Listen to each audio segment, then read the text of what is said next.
Hello everyone, I'm very glad to introduce you to Susan Lombardo. She's the best testimonial ever. Susan! Hi everybody.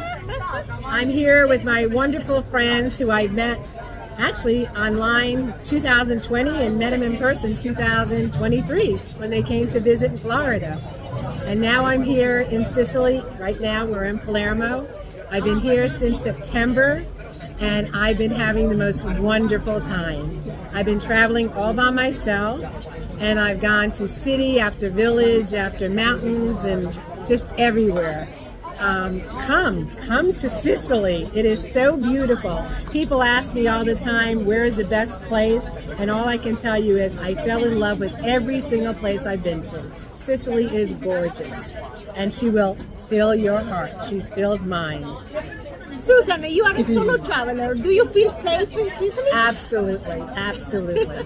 And I never, ever felt in any way unsafe. And all the places I've been to are just amazing. The people are amazing. The food is amazing. The vistas are just breathtaking.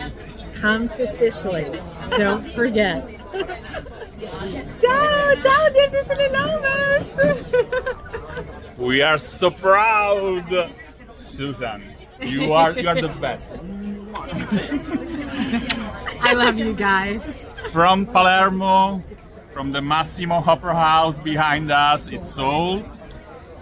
See you in a few days to wish you Merry Christmas. This is December 18. What is it? 17. 17. December 17, 2024. Best things to do in Sicily.com. Ciao! Ciao.